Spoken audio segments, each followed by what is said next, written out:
for Thanksgiving potluck here next weekend, which is super fun. I really like it. And with those holidays can come lots of stress, because with those holidays comes lots of things to do that we add to our list that we don't normally have to do. And I don't know about you, but on my day off, the days when I'm home, I make myself a to-do list of what I have to do. Rarely do all of those things get checked off that to-do list. And then the holidays come around and we have all those more things to add to that list than what we would normally do. You know, we have shopping and extra food to make and decorating and get-togethers to go to and wrapping presents and events to attend. And then when we go out and do all those things, it's so much more crowded and there's so much more traffic on the streets. And when we go out, say, shopping to the mall, people are kind of stressed because they have all these things to do also, and sometimes they get snappy and get a little bit cranky. And then I know on top of that, for many of us, we have family to get together with, and that in itself can be stressful sometimes, because there are old family dynamics that come into play and buttons that get pushed by the people that actually installed those buttons in the first place. And there's always seems to be somebody on those holidays that misbehaves, Uncle Harry and what he does, and we have this anticipation of somebody misbehaving again at that get-together. And so while some of the aspects of the holiday are really, really fun, there are other aspects that seem stressful and can be a little bit overwhelming. And so in recognition of that, what I'm talking about today is mindfulness, and about how mindfulness is a tool that we can use to recenter ourselves and to stay in the present moment. That we, being in this now moment, what happens is when we're in this moment, only in this moment, with all of our attention and our focus here, all that other stuff that we have to do, we can separate ourselves from, so we de-stress from the overwhelm. And so the definition of mindfulness says mindfulness is a state of being in the present moment, being aware of what is around you, of what is happening within you, being aware of your thoughts and your feelings and your bodily sensations. Mindfulness is the ability to notice what you are noticing. So for example, if you're walking, to notice that you are taking a step and that you are taking a step. To notice your grandchild's hand in yours when you're holding their hand. To notice and feel and be aware of the sun on your skin or the wind in your hair, or to be aware of the beauty of the flower that's right in front of you. It's to be aware of all of those things, and at the same time to be aware that you are noticing them. And so I have a little exercise that I would like to do with you that's just a little exercise in mindfulness so that you can have an experience of it. You ready? And so first, take a deep breath. And notice that you're breathing. Feel the air flowing in through your nostrils and going down into your belly and rising back out of your body. Just be aware of that.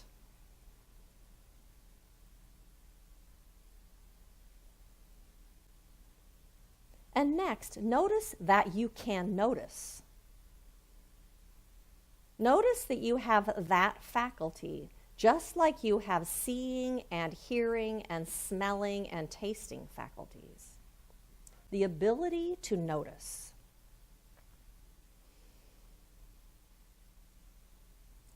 And next, become aware of your emotional state. Are you feeling peaceful or open-hearted or happy or relaxed? Notice your emotional state. And now notice the tip of your nose. And notice your right index finger and your left kneecap. the bottom of your right foot, the tips of all 10 toes, your cheeks, your chin, the top of your head. The first step of mindfulness is choosing to be aware of what you're noticing. To notice that you're alive, and to notice that you can notice. And so I invite you to open your eyes. And so mindfulness helps us move through the holidays with greater ease and with greater peace for two different reasons. One is being mindful of what is around us in the present moment, and what we are doing in that moment keeps us in that moment. Like I said, then when we're in that moment, we aren't worrying about what there is to do in the future, and we're not worrying about what happened in the past. We're just in this moment, in the fullness of this moment. And if we focus on what we are doing now and what we are feeling now, for example, like let's say you are wrapping a present, when you are focusing on what you're doing and what you're feeling, you feel the paper in your hands as you're wrapping that present. You feel the sensation of the paper, and you hear the music that's playing on the stereo. And you are aware of the joy that you feel inside of you of simply creating something that's beautiful. You are aware of the colors. You don't worry that there's something else to do. You aren't fretting about what has not yet been done. You aren't worrying about what might happen in the future, how Uncle Harry's going to act at the holiday party. You're just in the moment of what's going on presently. And so you know what you do experience when you're in those moments like that present? You experience a sense of aliveness. You experience a sense of connection with what it is that you're doing or who it is that you're with. You have this affinity for life because you feel more alive. And you get to experience the joy of what it is you're doing. There's a joy in just wrapping a present. Joy is only in this now moment. You can't experience joy if you're not in the moment. So if you want to experience joy, you can't be in the past and you can't be in the future. You know, I know for a lot of us, most of the time, we aren't actually present. We're busy worrying about what we're going to do and what has to be done. And I know on Sunday mornings when I get here, there's still lots of things to be done. Things haven't been set up yet. And I'm going to go over my talk one more time and talk with the musicians sometimes about what they're going to do. And, you know, I'm in my head and people come up actually and try to talk to me. And I'm really not even present to talk with them when someone wants to have a conversation. And then we have pre-service singing. And I sit down and I start singing those songs. And it gets me fully present in my body. So I'm exactly in this moment. And then I get to be in the joy of this service because it is such a joy to be here and to be amongst each other. And it's so much fun to deliver a talk. And Sunday mornings, this is my favorite thing in the world to do, is to do this. But when I'm in my head worrying about what I have to do, I don't get to experience that. So we practice and do things that help us get present, like breathing or like singing or like doing some mantra, whatever the exercises that you are that can do, feeling the tips of your left fingers and your right kneecap to bring you present into this moment. Being in the moment enables us to experience the smallest of joys. You get to experience the joy of seeing your dog's tail wagging, or the joy of the beautiful cloud formations that we've been having so much lately. You get to experience the wonderful smell of the coffee when the coffee's brewing, or the love that you feel for the people whose company that you are in. You get to, when you're present, feel how comfortable your bed is, or how nice it is to be in your house. You know, one of those things that I do to keep me in the moment is light candles at home. If I have a candle lit in my living room, it keeps bringing my attention to it. Oh, look, I'm home. I'm here. I'm not at work. I'm not running around. Oh, look, I'm right here in this living room. It allows us even to feel the beating of our hearts, and in that to feel grateful just for being alive. And so the second thing that mindfulness does for us is it enables us to be in touch with our thoughts and our feelings as they are happening in the present moment. I know and what we call that the observer, to be able to observe like you're watching from back here, your thoughts and your feelings, your emotions as you go through them, gives you some control over it. So that's the observer that we have within us. And I know for much of my life, I had no idea that I was not my thoughts and my feelings.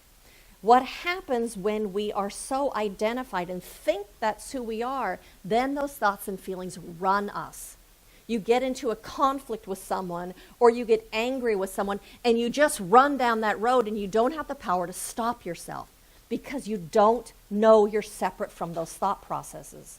You don't know that you're separate from those feelings. So if we can have the observer out and you can notice what you're feeling, notice what you're thinking, you notice that you aren't that, and you have some choice then that you can choose this or something else. And I know I shared this story with you guys a while ago that I remember recently. I got really mad about something, and I was home really mad, and I had to go out to my car to get something, and I walked out down the long walkway to my car and got the thing and walking back to the car. I had that realization, oh my gosh, I don't have to feel these feelings.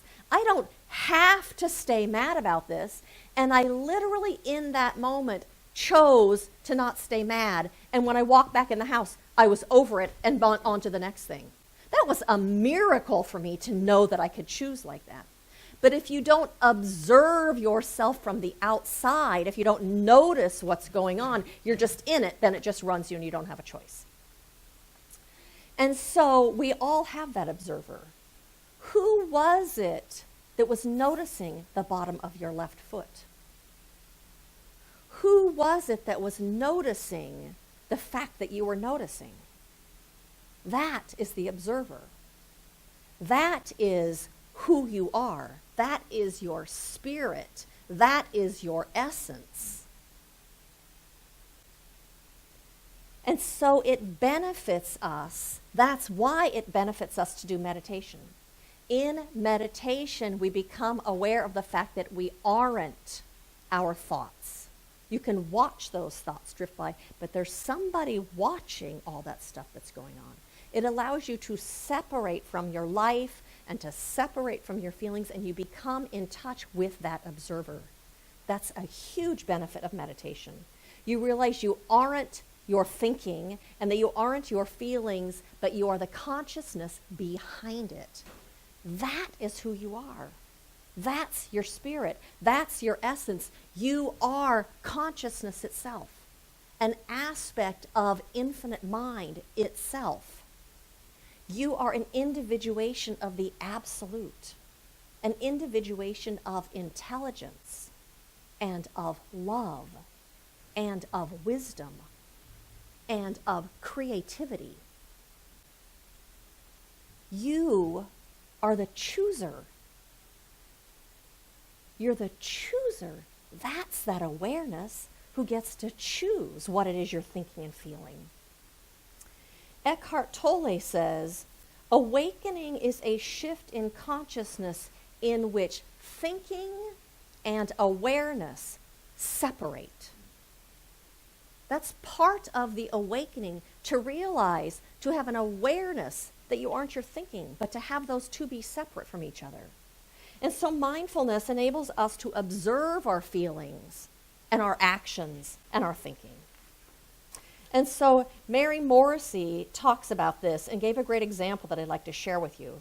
She says, if I'm walking down the street, feeling crowded by the hustle and bustle and bothered by the people bumping into me, I may start feeling irritated. If I notice that irritation and focus on it, that focus will cause that negative feeling to grow. But if I practice mindfulness, I can notice that I'm in a negative, constrictive state of mind that's creating a negative experience. I can't control everything around me, but I can control what I'm thinking about everything that is around me. I can notice that I'm walking outside. I can notice that I'm breathing without the aid of a machine. I can notice I have life coursing through my body, and I'm experiencing a moment in this sacred life that I am living. This one sacred life that I'll never have again in all of eternity. I can notice the positive aspects of this experience and focus on them. By doing so, I shape my own experience, even if I can't control what's happening outside of me. So mindfulness gives us that awareness. That's the part that's so empowering about mindfulness. Once we're able to observe our thinking and our feeling, we can ask ourselves, is what I'm thinking, is what I'm feeling, is what I'm focusing on bringing me to an experience of joy or of wonder or of gratitude? Or is what I'm focused on and thinking about bringing me pain and frustration and disempowerment?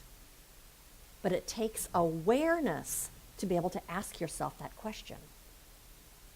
So mindfulness gives us the power to choose and to be at choice of where we focus our energy, what we think about, because that creates the experience that we're having. And so I read a story that says, a horse suddenly came galloping quickly down the road. It seems as though the man had somewhere important to go. Another man who was standing alongside the road shouted, "Where are you going?" to the man on the horse. He says, "I don't know, ask the horse." Is that what we do? I don't know, my mind is just running down this crazy road. Being mindful allows us to drive the vehicle. Ernest Holmes, who is the founder of this philosophy, says, the will of God is always toward that which expresses life and happiness. The will of God is always towards that which expresses life and happiness. You are meant to be happy. You are meant to feel satisfied and fulfilled. You are meant to bask in this magnificent life and all the good that is all around us all the time. We live in an infinite universe. We live in boundless potential. We live in this endless good. Mindfulness is a tool that enables us to choose that as our experience. And so I suggest to you, before you move into Thanksgiving and go to see your family, before you move into this holiday season, that you set an intention for yourself. You can set an intention every day when you get up, but especially when you're going to holiday functions and that kind of stuff. Set an intention before you go to Thanksgiving. What is it that you're wanting to experience that day? Is it that are you wanting to experience the love that you have for your family? Are you wanting to experience how grateful you are for all that you have? Are you wanting to simply have fun? Are you wanting to feel relaxed? And then practice mindfulness and notice if what you are noticing is creating that experience that your intention is set upon, or is it creating something else? Notice if what you are feeling is taking you towards that intention or away from it. Notice if the lens through which you are viewing everyone and everything is supporting you in that intention or not. Are you looking through a lens of past experiences of past years? Are you looking through a lens of judgment or of criticism? Are you looking through the eyes of your mind or the eyes of your heart? It's a choice. and breathe and be in your body and be in the moment. And if you find that what you are focused on and what you're putting your attention on is not enabling you to experience your intention, ask yourself, what can I notice instead? What can I focus on or see or notice instead of the thing that is annoying me or making me unhappy or uncomfortable or whatever it is? Can I notice the beauty of this table that's set? Can I notice the laughter of people in the room? Can I notice the joy in the children as they're playing and running around with each other? Can I notice how lovely my cousin's relationship is with her husband? All of those things are happening at the same time, not just the one that you're focused on.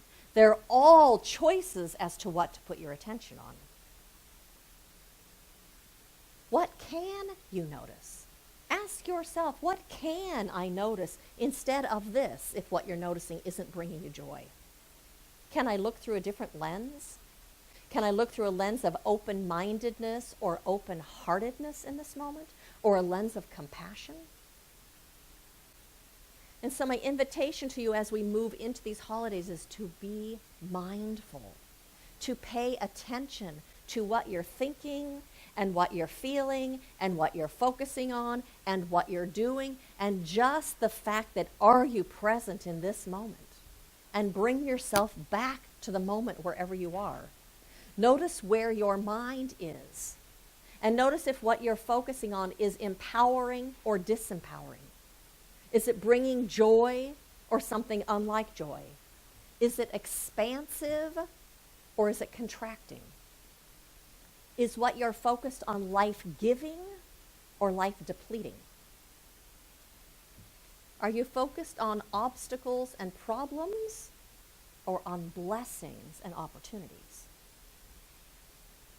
Are you looking through your eyes of the past or the eyes of boundless potential, which is the truth of this moment?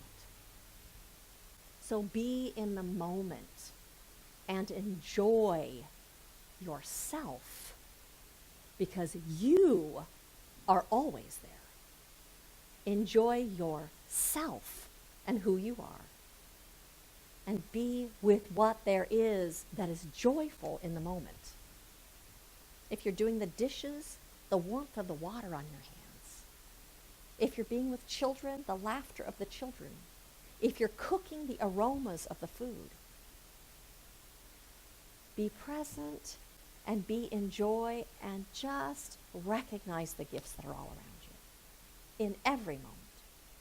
And so blessings to each and every single one of you as we move into this holiday season. May it be a blessing and joyful, and may you live it to its fullest. Blessings to all of you.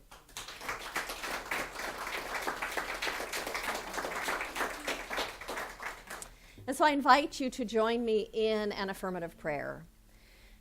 Oh, and so how good it is just to be answering this call of my own divine self to pause and stop and remember. To remember that, yes, indeed, here we are in that infinite presence. That presence that is the infinite potential of the universe itself. That presence that is life, and that is love, and that is good without measure.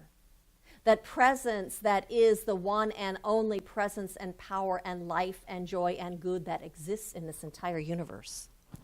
How good it is to be in recognition of this one here that is beating my heart and breathing my lungs. Here, that presence that is unfolding itself as this day and all of the opportunities that present themselves before me. This is the activity of that infinite presence. And so I recognize today that, yes, indeed, we walk in the light. We walk in this presence of good, and that it goes before us and makes the way open and plain and smooth. And so we practice mindfulness. We practice being in the moment, for in this moment is the fullness of the presence of God, the presence of infinite potential. here in this moment is the all good. And so I know that as we move into this holiday season, we are led and we are guided and we are lifted and we are buoyed and we are filled from within by this presence. So that, yes, indeed, we are the light, and we bring that light with us wherever we go, so that we are a blessing to all of those around us. And so we just revel in gratitude. We revel in this amazing gift of life and the fullness thereof. And so I release this prayer into that infinite and creative law of the universe, knowing that it is already unfolding itself as this. How grateful I am to be aware, how grateful I am to be living this life of God, how grateful I am to just be grateful. And so I release this prayer in gratitude, and I say, and so it is.